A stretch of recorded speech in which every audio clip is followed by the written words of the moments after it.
around, right? The first step in changing is actually becoming aware of something. So we write down the messages, we see what the critic is saying to us, and then we have to work with those messages and start to heal them and and one of the ways I do that is it's called internal family systems, which is the idea that we all are made up of a bunch of different parts of ourselves. So we have a inner critical part, and we have a controller, and we have a rebel, but the inner critic is a really loud part of ourselves, and it's there for a reason, right? It's not just there to berate us. It's there actually to protect us. It's there to prevent us from failing, or to protect us from being rejected.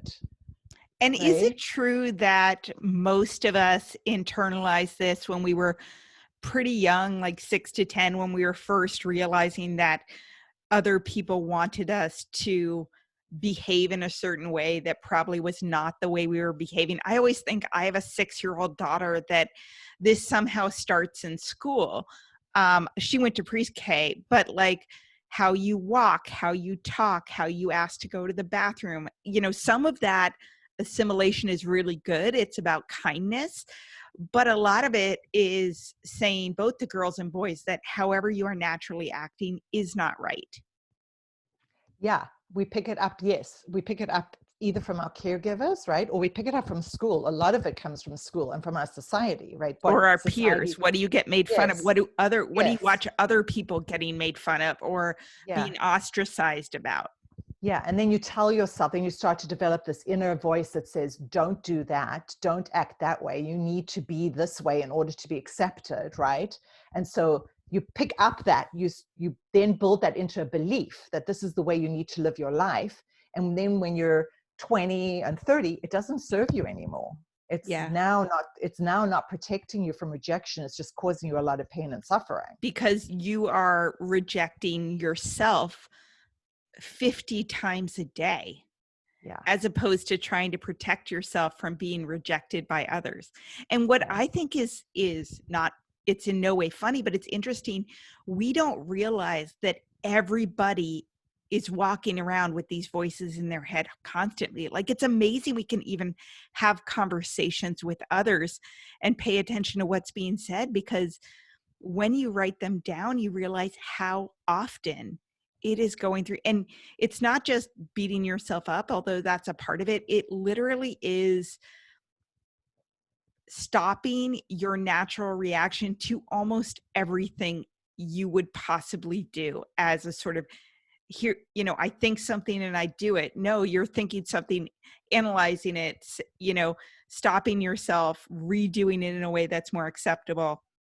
I mean, am I going overboard as to the degree to which this permeates our lives? No, you're not, because what's incredible is I've done workshops around the inner critic, and I'll have everyone write down on a piece of paper, what is one thing your inner critic says to you, and anonymously. And then I'll read out in front of the whole group everything that everyone's inner critic says. And everyone is like shocked. Everyone's inner critic says, there is always, you're not good enough, you're a loser, you're too fat. It's universal. It is universal that we have the critic, and we have a lot less pain and suffering when we start to become aware of its messages and then work with them, right, to heal them. And one of the ways of doing that, I mean, there are a variety of ways. One is to actually just get to know the critic, like asking it messages, like journaling and saying, what is it what are you afraid is going to happen if I'm too fat? Or I don't lose weight. What are you afraid is going to happen? And then befriending it, like letting it know that it's seen and heard. That's one way. Wait, so how do you do that? That sounds way easier than I can even think about, even, for myself, like befriending your fear, befriending the voice, befriending existing the way you think, and truly believe deep down that you're not good enough. Like, I'm okay existing in a way where I don't think I'm okay. I mean, I get the theory, but like, how do you do that? That's a great question. So it is really so basically it is the idea that, like I said, this internal family system, so we have this part, this inner critical part.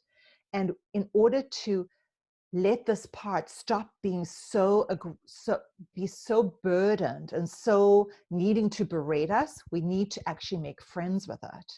And by making friends with it through a process of, like, there's a meditative process in which I guide people in a meditation. And during the meditation, we start to ask that part, what are you trying to protect me from?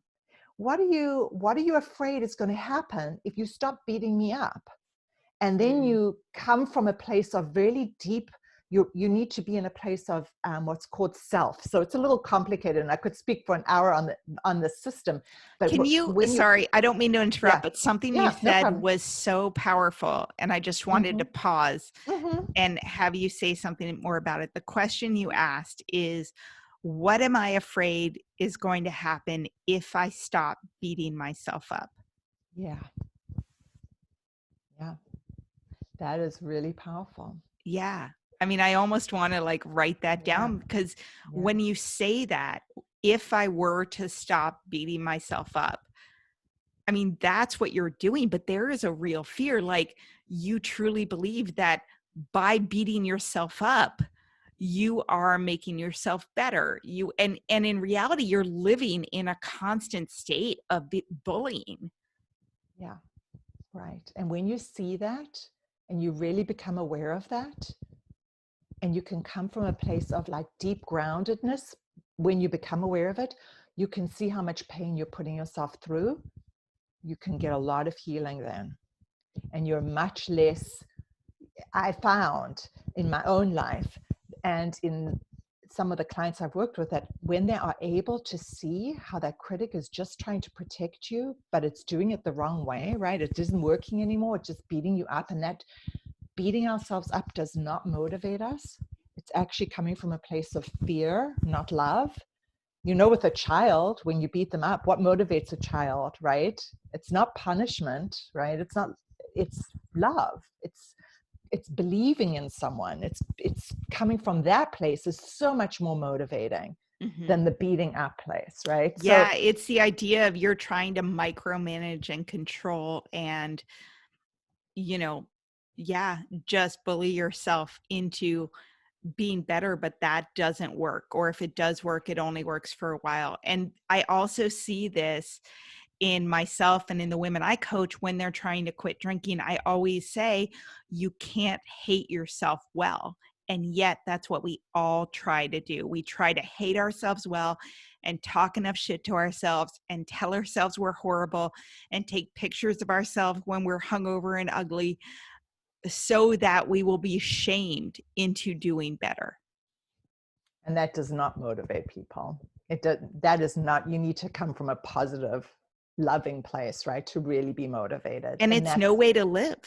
Right. It's no way to live. And so I have a quote that I wanted to read, which is that when we treat ourselves with kindness, we can be our best selves. Right. Yeah. That's a quote from Marian Ingham. And it's just, that is the truth. When we treat ourselves with kindness, we can show up in our best, truly coming from our best, most authentic self. Yeah. And I remember when I was in early sobriety and afterwards I was going to a therapist, and I have a daughter who's now 6. I quit when she was 2.